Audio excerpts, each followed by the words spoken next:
Today is going to be all about attribution and the magic that comes with it. We'll have some folks talking about some of the behind the scenes elements. We'll talk about use cases, case studies, and really solid results that came from the implementation, of an attribution software. So again, welcome to Leveraging Attribution to Grow Revenue. Before we get into the specifics, I'd like to go ahead and introduce myself. I'm going to be the moderator for today. And we've got three lovely guests as we go through today's 45 minutes, hour.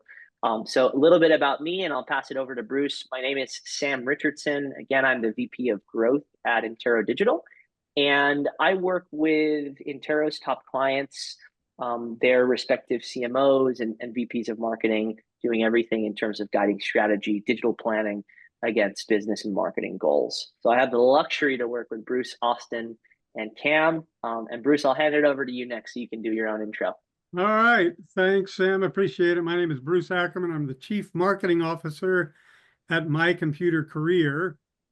And if you haven't heard of us, My Computer Career is an IT school. We've been in business for about 16, going on 17 years now, if I'm not mistaken.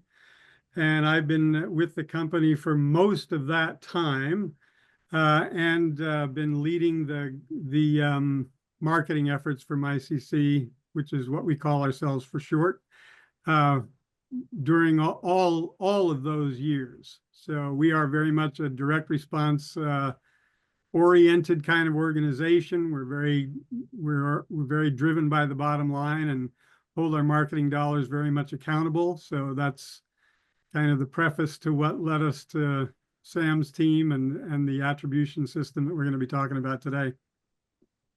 Well said. Excellent. Thank you, Bruce. Yep. Well said. Yeah, I've been with My Computer Career for 8 years now. I joined Bruce in his charge in marketing 4 years ago, and I'm really assisting with paid media and managing that, as well as being the data guy in marketing. So trying to organize and present the data the best way I can. Lots of Excel sheets. Yeah, 100%. All right, Cam, you're up. Thanks. So my name is Cam. I'm the head of product here at Attribution.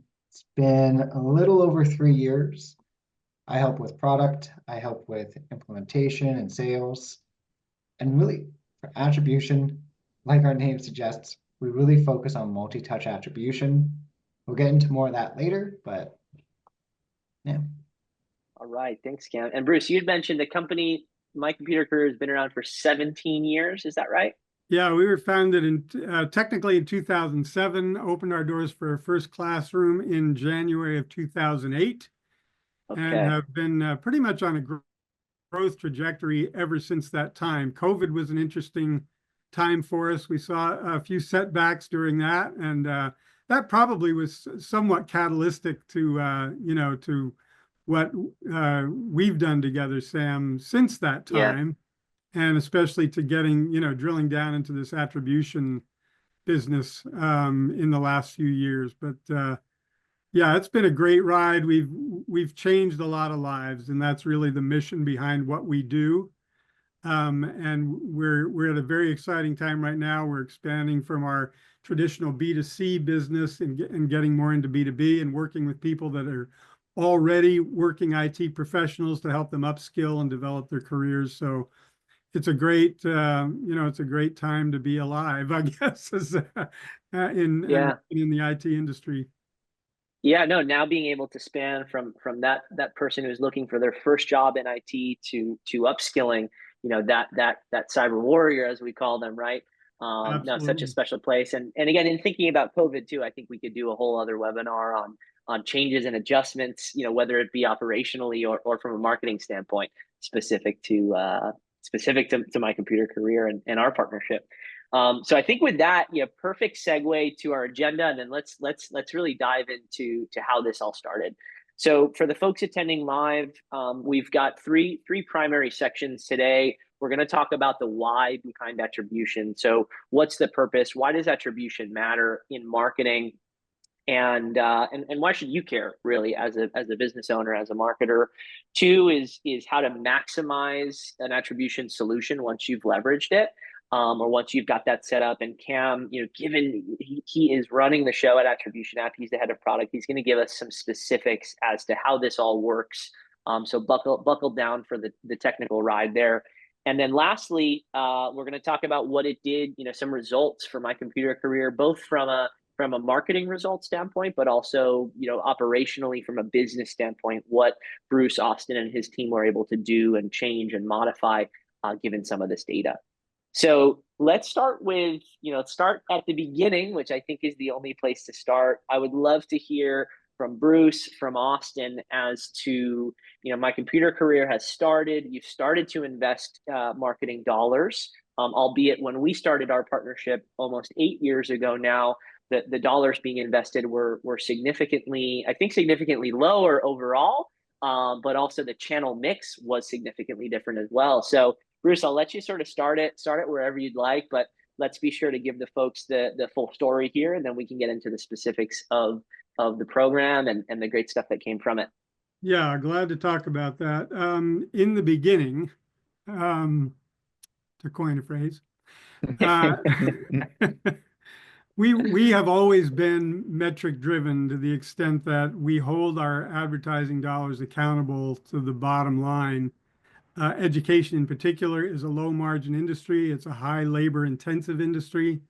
And so we have to be very, very careful about every dollar we spend. We have to try to keep our acquisition costs at a minimum because we know that there's not a lot of room on the top end to go to the bottom line. So that's always been a focal point and driver for us. From the beginning, we've heavily invested in broadcast advertising, which is unusual, frankly, for a school. You don't see a tremendous amount of that. At least you haven't in years past. But we found early on that it was very successful for us, and we leaned heavily into it, particularly radio advertising. But naturally, as time progressed, we began to diversify more and more and more into different advertising channels. And in 2016, we went national with our company. So up to that point, we were advertising in local markets. We started with one campus in Raleigh, North Carolina. We gradually grew that to about 8 campuses around the country. I think maybe 7 by 2016. But we bought all our advertising locally, whether it was digital or whether it was or whether traditional, right? Yeah. Digital okay. or broadcast, right? So once we launched our online product line, our live online training, which was in 2016, which actually positioned us well for COVID. Then we started looking at how, what's it going to look like to go national with our advertising. As we began to do that, and we had diversified our portfolio of advertising sources, we always asked our customers, how did you hear about us? Because we always wanted to track every channel and make sure we knew where our leads and students were coming from, what it was costing us to get them, and making sure, again, that they were profitable and we were keeping our costs in control. So we always did that, but on a self-reported basis. How did you hear about us? We asked every lead. Every lead was digitally tracked from there because we sent all of our traffic to a landing page. So we captured all our leads digitally, and then we tracked what happened to them after that. But as we became more diverse in our advertising sources, as you can imagine, what people say, how people say they heard about you does not always match the reality of where they heard about you. They don't necessarily differentiate very well between a Facebook ad and a Google ad, or a display ad that shows up on a random website somewhere. It becomes more and more difficult. So the accuracy of that self-reported data began to erode, and we recognized, hey, we need to be able to track this better, more accurately, more efficiently, so we really understand how our channels are performing. And that's really what led us into the conversation about multi-touch attribution. Now, I think when we first enlisted Intero in our marketing journey, we weren't as focused on that. We were focused on broadening that digital channel and generating more leads that way, doing more targeting, better targeting. And that was the primary driver for the relationship in the beginning. But then in the last couple of years, we started to become obsessed with this idea of, hey, this, we've just got to hone in on the accuracy of that. We did some things, as you'll recall, Sam, in terms of dedicated landing pages and things like that. So we did begin to be able to track things a little bit more digitally, but it still wasn't enough. It still wasn't precise enough for us to really know where we were getting the best ROI. And that's really what opened up the conversation about attribution, started us looking around for multi-touch attribution platforms that were out there. We found several. We found some that looked pretty good. We found very few that were willing to tackle sort of bringing together digital sources with the analog sources of broadcast. And I'm sure Cam will discuss that further, but one of the things that really attracted us to Attribution App was the fact that they were addressing that and willing to, to go down that road with us, where a lot of the vendors were just saying, well, yeah, you can't do that. And that just wasn't an answer that we were looking for. So not that we've perfected that, but we've certainly gotten a lot further down that road than I think we would have otherwise. Since that time, I will say, this multi-touch attribution journey has been extremely positive for us, and I'm sure we'll get into some of the nuts and bolts of that as we go today.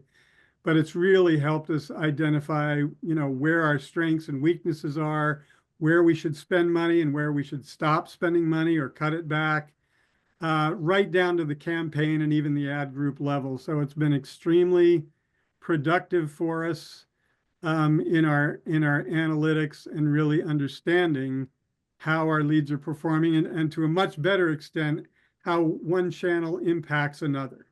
And that's extremely valuable as well. Yeah. And Austin, I have a bunch of follow-up questions for Bruce, but Austin, I wanted to see if you wanted to piggyback and add anything to that story there. Of course, yeah. I think one of the examples that comes to mind of this inadequacy of self-reported data is there's several sources that we had running for maybe a month, 2 months, 3 months, but long after we'd shut it off, we're still seeing people say they saw us from that source, and there's just no possible way you saw us there, right? And so it's just a direct example to us to say, okay, we need to change some things there so we can make it more of a footprint and know where they came from. And the other thing I was thinking about was just the need to expand our portfolio, our marketing portfolio. And as that continues to be a necessity, making that list of how did you hear about us and someone selecting it gets harder and harder. It makes that choice and adequacy of the data that much wider and obvious. So, I mean, that's a gigantic deal for where we are today, I think. Being able to slap some UTMs on there, have the pixel on the page, and then be good to go because we know that the system we're using is going to catch it for us and know how to tag it and where it came from. So that's really helpful, I think. I remember too. Oh, go ahead, Bruce. Sam, I was just going to say to piggyback on that a little bit about the value of self-reported data. It is highly error prone. On the other hand, it's very interesting and valuable to understand where people think they heard you, even if they're not accurate in all cases. That perception is valuable and important for us as marketers to understand. Yeah. And if I recall correctly, there was a point in time, again, when we were solely relying on self-reported, and we had our 10, 12 options of how you heard about us, Google and Facebook and everything else. And there, if I'm remembering correctly, there was something that would randomize the order of those results. So, in some instances, Google would show up at the top when they click, how did you hear about us? And for the next person, it would be down at the bottom. So I recall trying to do anything we could to lean into that a little further. We didn't yet have an attribution solution. We were looking for ways to try and and get rid of that lazy person just selecting the first one, and really trying to get them to remember what they saw and how they heard about us. But the other piece that I recall, and this is anecdotal, but from the research that I did, there's about a 50% error margin in terms of, to your point earlier, Bruce, in terms of what that person selects versus what was reality. So I think we had all independently, but as we'd come together, began to realize, okay, we need another solution. We need a more accurate solution, but we'd still like to leverage this self-reported data as a proxy. And to your point, Bruce, I mean, we do that to this day, and it's still something that you're spending a lot of time with. And I know Austin is as well. To go back to the beginning of the story, I had a couple of questions based on what you said, Bruce. So you'd said, we'd started with broadcast as our first channel or initial advertising. This wasn't something that was typically done in the space. What was your inclination, or why did you lean towards broadcast, knowing it wasn't the typical approach for an education, an education business? Well, I think I had a lot of experience with broadcast advertising, had some success with radio advertising. Certainly, Tony and Bill, when they first started the company, chose that channel as being, and I think probably because of some of Tony's prior experience, he probably had seen that working in the industry and in some of the training that he had done in the past. So that's just where we started out. We did some other things as well. We did a little TV actually back in the day as well. And it served us well. So, if it ain't broke, don't fix it. So we continue to do that. And to this day, I mean, it's still, half of our marketing budget goes to broadcast. Yeah, no, and I was going to mention that too. I think as a result of you guys having done that at the onset and continuing to do that to this day, I know that in your campus markets, you're known by name. And it's people either consciously or subconsciously having watched those commercials, having heard your name on TV, and your fantastic career evaluation, and as a way to get started. What about what prompted the marketing diversification? So you had your first campus, you started to build your next campuses. At what point, or what sort of what changed that you said, all right, maybe we want to try something else? We want to supplement our current advertising initiatives. Yeah, I think the key to that, frankly, is targeting, Sam. The thing about broadcast, the wonderful thing about it is it's ubiquitous. You buy an audience, and you on an impression basis, cost per thousand. I mean, it's cheap from that perspective. You're reaching a lot of people, and the nature of our business as a life change or a career change opportunity is you have to catch people when they're in that moment. Right. And radio in particular, but broadcast more generally, really allows you to do that. It's somewhat intrusive, but if you happen to have just lost your job, or you're getting up for the umpteen hundredth Monday and you can't stand the place you're going to work, and you're desperate to make a change in your life, and you hear that ad, it's gonna resonate with you, and you're gonna eventually act on it. That's what we hear with our broadcast advertising all the time. Yeah, I heard you guys on the radio 1,000 times, and finally I decided I'm gonna check this out. Yeah. Yep. So you've got to be there, and to the extent that you can target an audience, that's helpful. But real targeting, when you can get to the level of specific age, gender, income demographics, and narrow your focus and put your messaging right to the persona or personas that you're going after. Digital has it all over linear broadcast. Yeah. So that's really what drove us in that direction. Obviously, the growth of those digital resources with Google advertising and all the targeting that they were able to do, with the growth and expansion of social media, it gets to a point where you say, well, we just have to be there.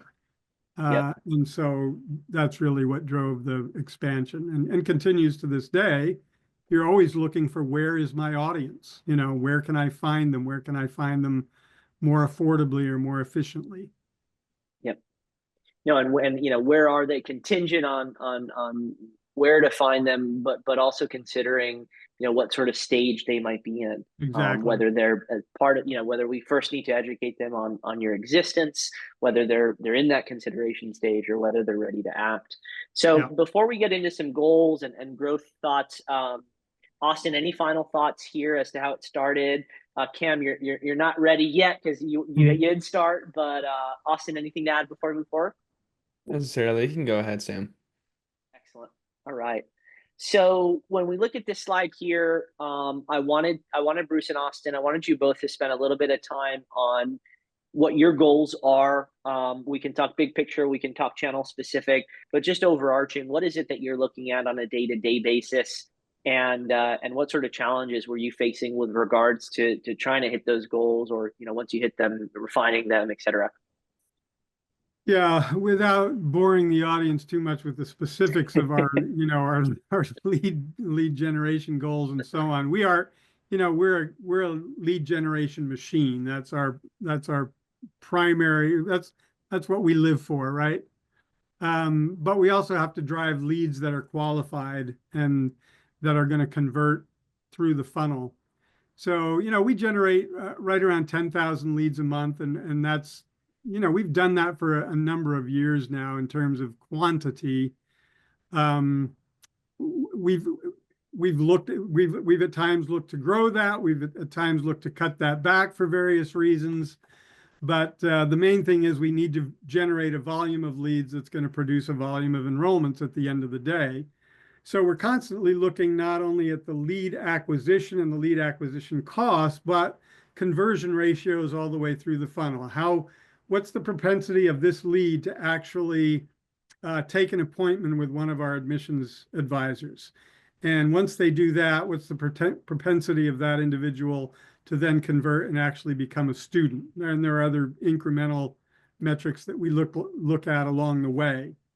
So, but for marketing, our primary goals are driven by lead acquisition at the lowest cost that we can get.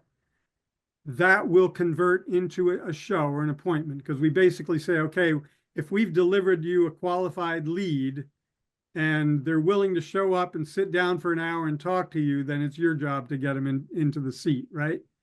So those are the two metrics that are really probably the primary drivers for marketing.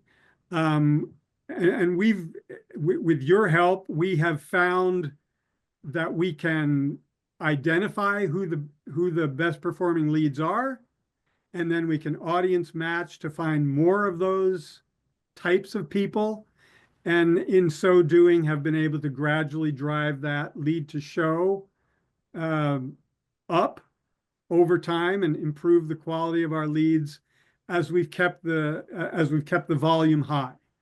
And to us, that's a double win, because essentially you know, if we're not driving down the cost per acquisition, which we've driven down the cost per lead, but we're driving up the conversion ratio through the funnel, we'll take that win all day long. Yep. Yeah, you'd mentioned too, Bruce, just for our audience here, you mentioned lead to show. And lead to show, folks, is what My Computer Career deems as a potential student. So a potential student of theirs who's filled out a form, they've become a lead. And then when they show, so that lead to show percentage, them showing is showing up to the appointment with their admissions advisor, who's going to help see if they're the right fit and guide them through that process. And so as the agency of record for My Computer Career, not only are we looking at the end goal of enrolls, which is ultimately what Bruce, Austin, and his team are looking for all of us to do, what the marketing team is looking to do. But in order to get to those goals, or enrolls, excuse me, we know that we need shows, we need people showing up to their appointment, and we cannot get people to show up to the appointment without leads. So we're sort of reverse engineering based on those numbers. And that actually leads, Austin, I want to pose this question to you. When we think about 10,000 leads a month as an example, and some folks on this call or on this webinar may sort of be saying, whoa, 10,000 leads, that's a lot of leads. How is it that you come to that number? Again, is that a reverse engineer from the number of enrolls you need? How is it that those numbers come about? Exactly. Yeah, that's part of it, Sam. We need to hit a certain threshold most months for enrollments that we need to get.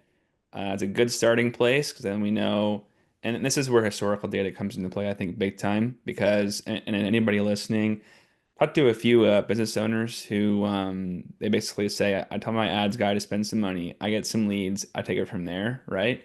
They don't really track leads or data as much as I would recommend that they do. So if you're in that boat, start tracking now because any data at Yeah.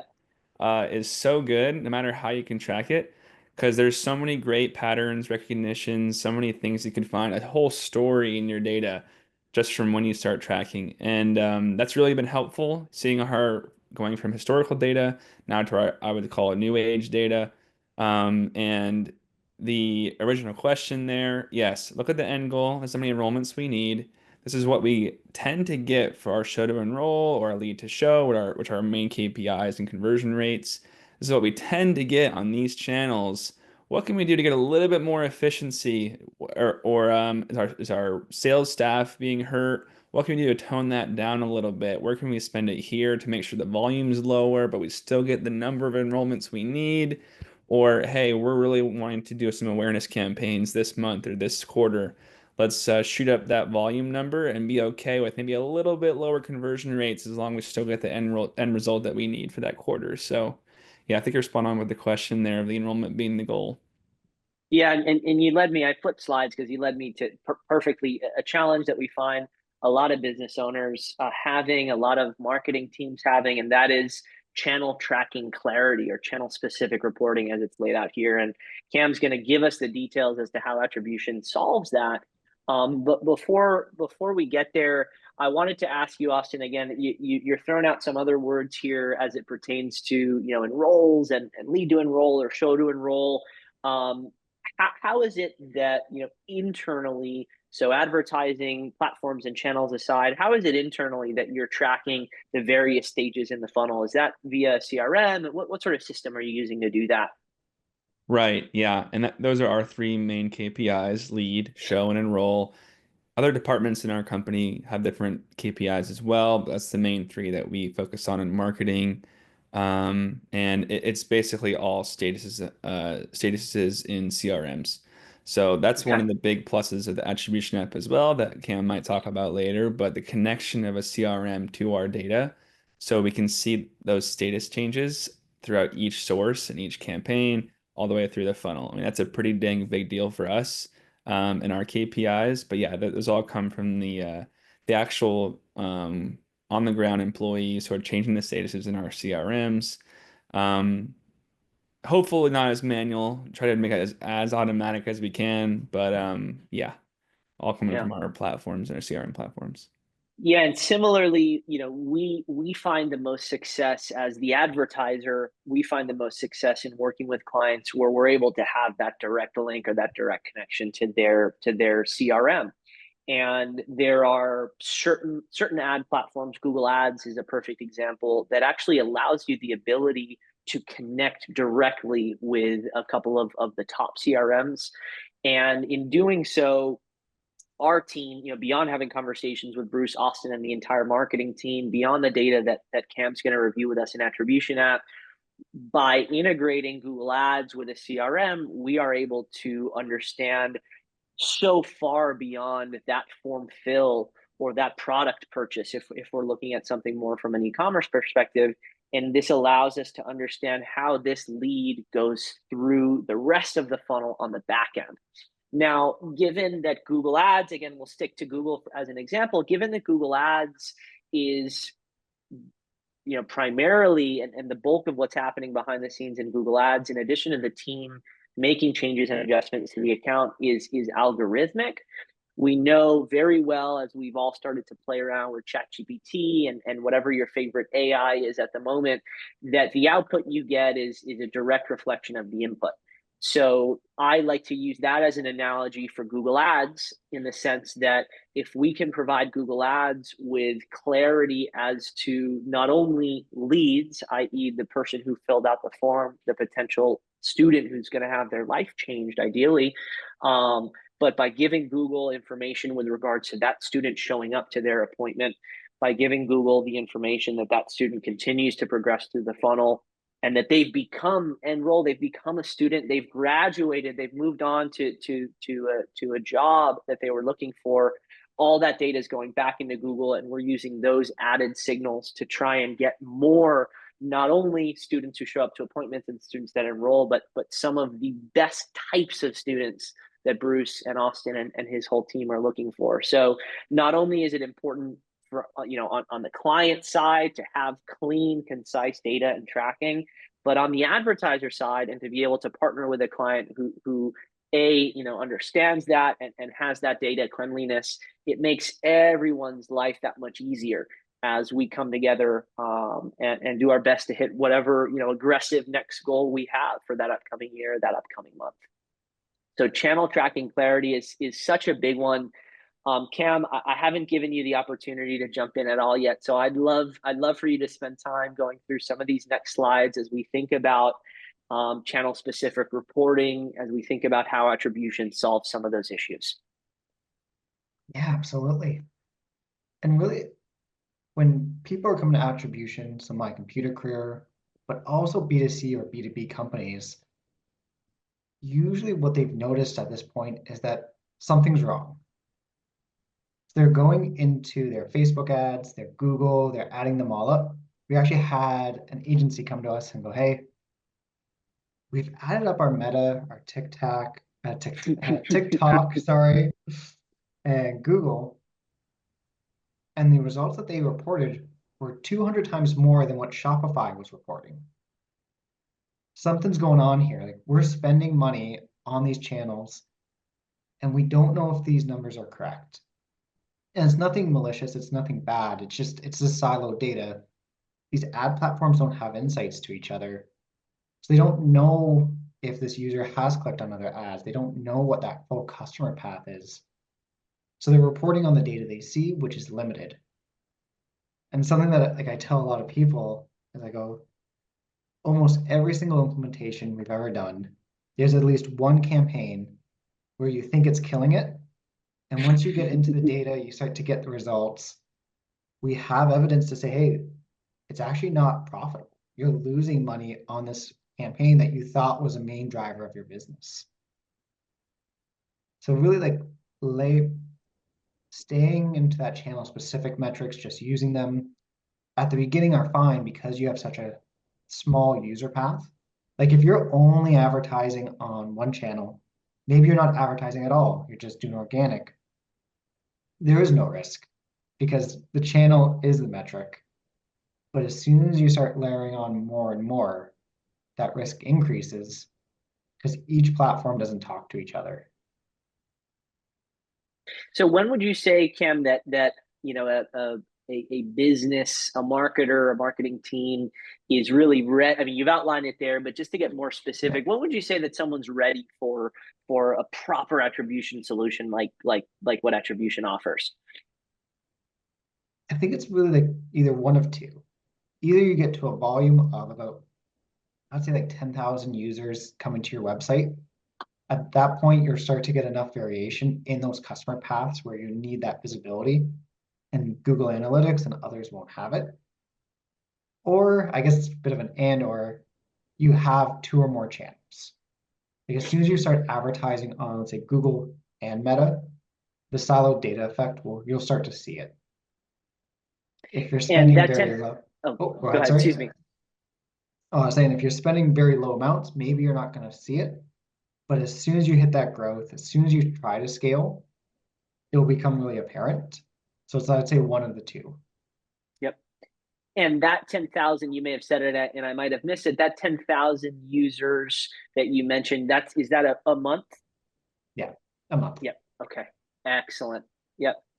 So, you'd sort of mentioned how attribution is connecting the dots, and we're going to talk about sort of the case and attribution in action. But anything else to add as we think about you and your software coming in and adding some pieces to the puzzle that Bruce and Austin's team and our team, of course, were able to benefit from, would be appreciated. Yeah. I'd say really at the heart of all attribution software, not just ourselves, but others, what we're doing is just mapping that entire customer path. So taking the interactions that we can track and making that customer journey and that customer history, where then we can start to divvy up credit, say, okay, how much did the first touch, how much did Google ultimately influence this user to become a lead, purchase, maybe become a closed one if you're a B2B, but all of it is really powered on that full customer path, which you can see aggregated here. I was going to say, you're right on the money. So keep going. We haven't yet talked about paths. So I'd love to hear, tell us about this visual, what this is showing us, and how the solution is going to support us in understanding these paths. Absolutely. So this is from one of our demo accounts, which we modeled after a company that came in. So when they came in, they were going, all right, we're trying to scale, we're B2C, direct to consumer, we're selling goods. Our hypothesis is that people see us on Facebook, they convert on Google. So really, like, our problem here is maybe just throughput, like maybe Google isn't converting well enough. They kept trying to spend more and more, and they weren't getting results. They were just kind of putting in 10K to get 10K out. So when we worked with that company, we got them all connected. Really, this report aggregates the top 10 most common paths to, in this case, purchase. So for them, I sat down during onboarding and implementation and go, hey guys, I don't think your hypothesis is correct. I'm not seeing anybody flowing from Facebook or Meta in this case, it was Facebook back then, into Google. These are looking like two distinct channels for you guys. But really, like, you're seeing more ad roll and that retargeting coming into play. I think the strategy that you have isn't working because your hypothesis was incorrect. Google isn't a middle of the funnel activity. It's really, top of funnel. It's getting people's attention. And really, in implementation, some of the time it's focused more on breaking beliefs than it is talking about attribution. It's like, all right, you believe your funnel is this. You believe people are finding you this way. Well, we track every user that hits your website. The data is not matching. So how do we reframe that? So then we can start making strategies, start doing experimentation to help you scale and grow. Yeah, and that goes right to this, but I wanted to pose a question to Bruce and Austin in terms of hypotheses and debunking those or not. Was there anything in terms of the data that you saw with regards to attribution, those paths or anything else, where you were certain that X was happening and in fact it was Y? I mean, any crazy realizations or revelations that the software was able to sort of help you uncover? One thing I can think of is pretty similar to what Cameron already mentioned, actually. And that's when broadcast was brought in.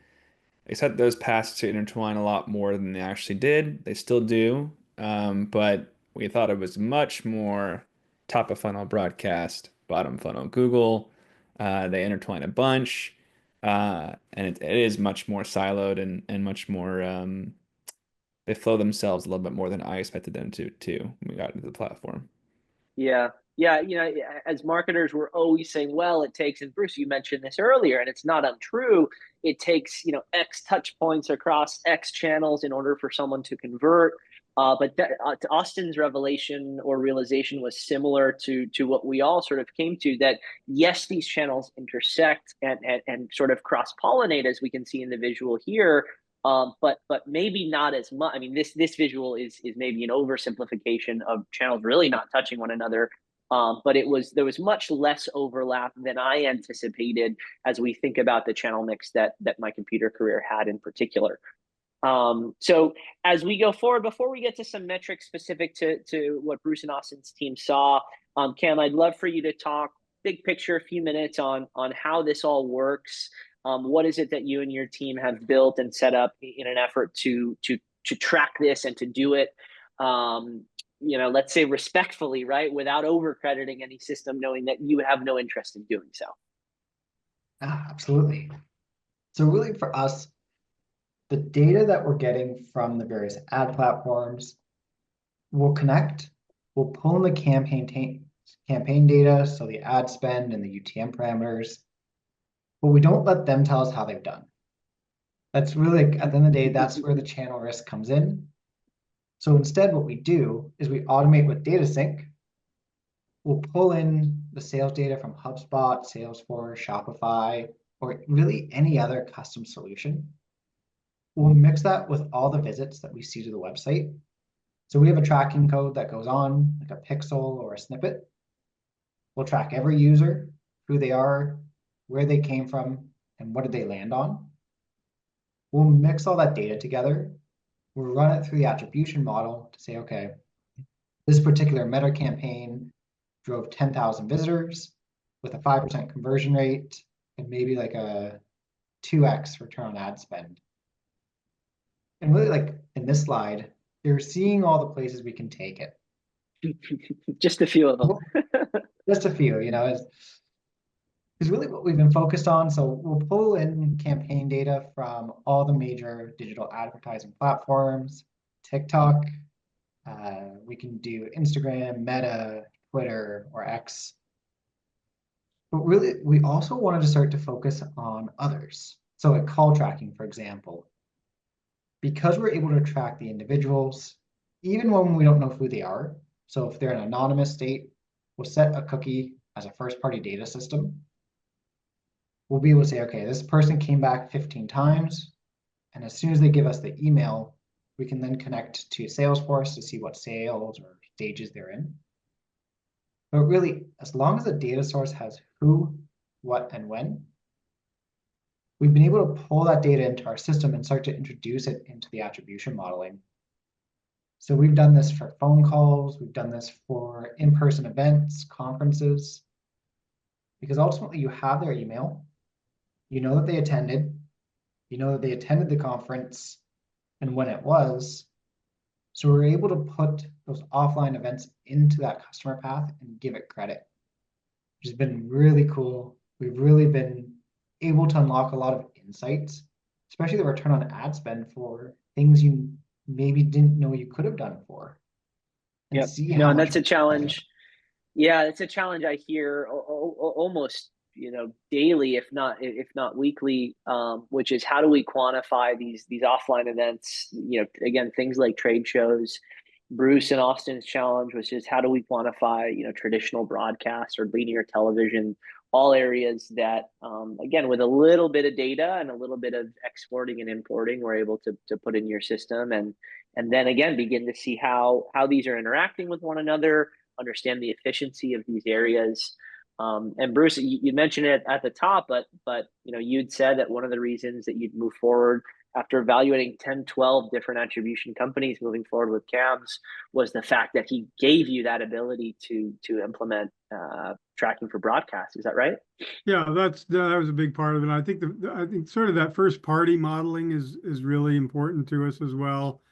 And I will just underscore, the ROAS metric, to be able to look at that on a specific campaign or even ad group level is so powerful to be able to help you understand how any given channel or even message is performing relative to everything else that you're doing. And that alone gives you the power to really control and leverage the stuff that's performing the absolute best for you. It doesn't necessarily mean you're going to eliminate, anything that doesn't perform up to your top performer, but it does give you valuable perspective on, what the return of investment is on a given channel. And that really opens up the possibilities from my perspective in terms of how and where you want to spend your money.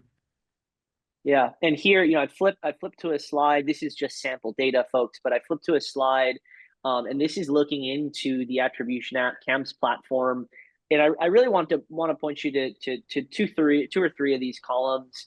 The first on the left is going to be a column split out by channel. So we see all traffic as a total. We see Google, Twitter, Facebook. We've got associated spend, so this would be marketing spend going into those channels, about 200K on Google, 180 on Twitter, etc. And then on the far right, we get to just what Bruce was talking about, which is at the top, we have totals, of course, but let's look at Google as an example. We have revenue of $1 million, and then we automatically have a profit or a loss calculated there. We have an efficiency, calculated there as well. So again, that Google spend was about 200,000. The revenue was just over $1 million, and so we're seeing profit there of almost $900,000 on Google. We can see the same for Twitter. We can see the same for Facebook. So at a glance, we're able to very quickly make decisions. Bruce, as a CMO, can quickly say, all right, this channel is performing best, second best, third best. But to Bruce's point, it's not even necessarily about saying, hey, every channel needs to perform at this level, because we know, additionally, with the support of Cam and his software and the back-end data that Bruce and Austin have, that different channels are playing different bits and pieces in this user finally converting. And they may have a higher likelihood to convert on channel A, but they may be seeing all of the ads on channel B, right? So the awareness is happening over here, the action is happening over here.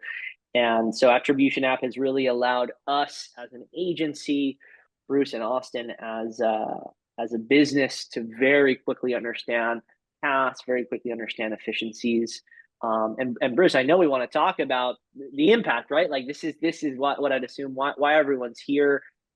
Let's just quickly talk through some of the stats that we saw, or that you saw, pretty soon after getting the visibility into the system, and looking away or moving away, or using self-reported data more as a proxy, as opposed to the final piece there.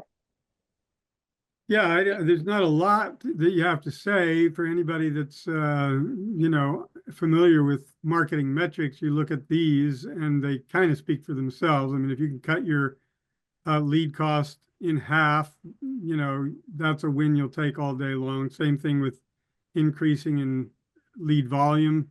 Obviously, when you're achieving a lower cost per lead, you can decrease your spending unless you need the higher volume of leads or want the higher volume of leads. Then, of course, you may maintain or increase that spending, but you're doing it at a much higher level of efficiency. So it's a win-win, either way you go with that.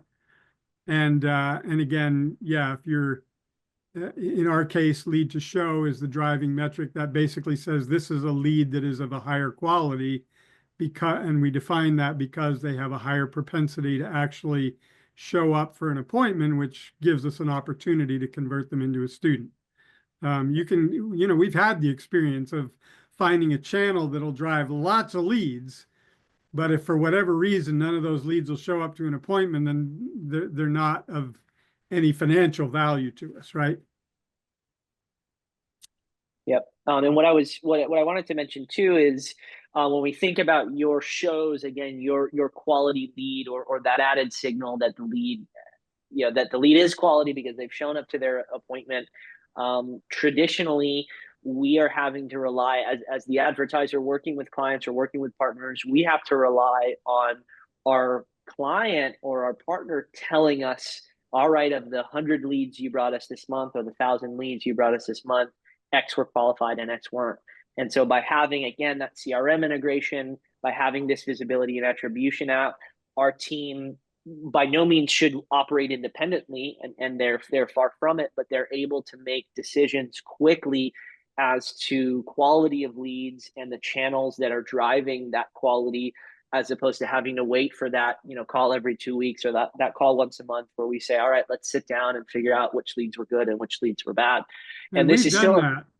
Yeah, we've done that. We've made, we've seen trends going the wrong way, and we've made decisions literally on the fly because we could look into Attribution app, we could see the data, we could identify where things were going south, and then make an adjustment to correct for that. And that's, again, that's invaluable if you want to maintain agility and responsiveness to the marketplace.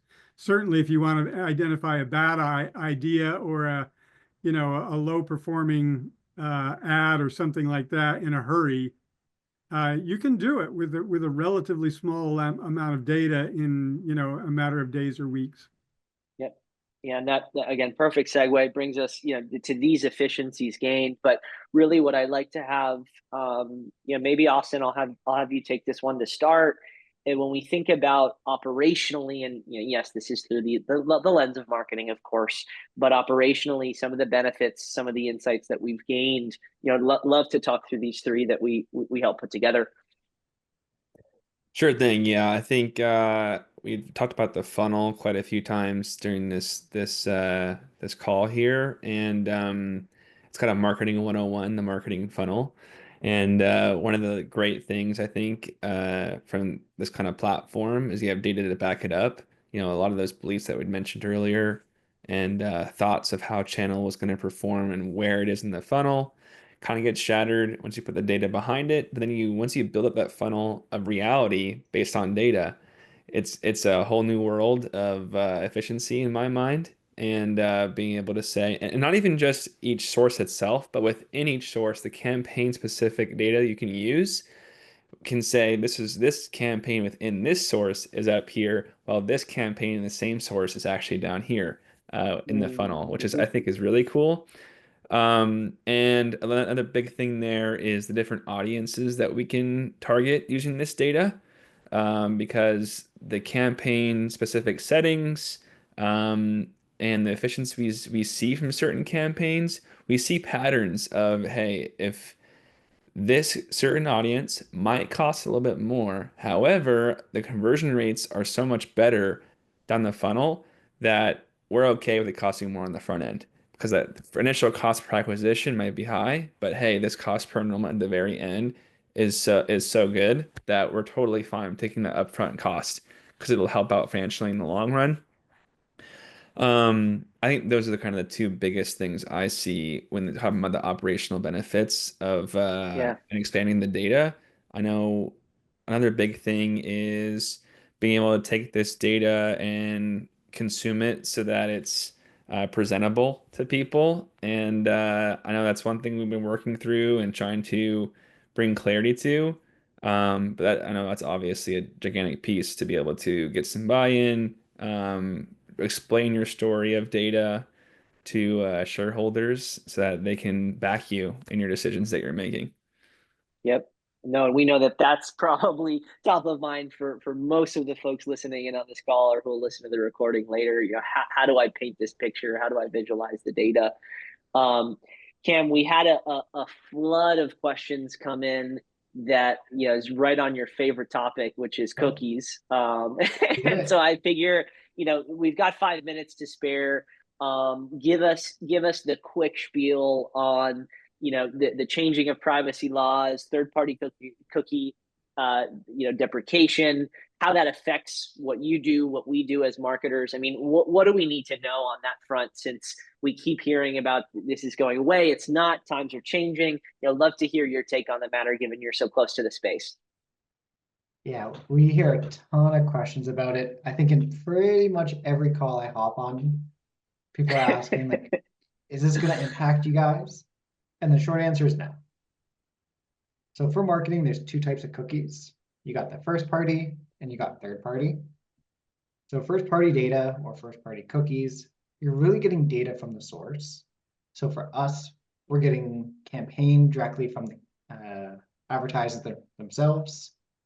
We're tracking the visits ourselves on your website, or we're getting the sales data from your CRM. So all of that, like, it's a cookie, but it's not really a cookie. We're pulling that data directly. We're first party. Where third party cookies are really accessible to anybody. So it's just saying, like, hey, this person has hit the site. So they keep kind of kicking the bucket. They were supposed to be deprecated this year. They've kept pushing it down and down. But the thing about the third party cookies, they're not that accurate to begin with. they're not a great data source. So we've only ever done first party. We don't touch third party. It's not accurate for one, and who knows how long it'll be available for. So I think if you are looking at a tool, whether it's attribution, MarTech, sales, if they are using third-party cookies, I would consider that a significant risk, just due to the uncertain nature of them right now. And is there, for folks who aren't using an attribution solution, and knowing that we will be in a cookieless future, a cookieless world, is there another solve to that problem without a software like yours or one in your space? Not really. I think that's You've built a monopoly. You can start to track it yourself.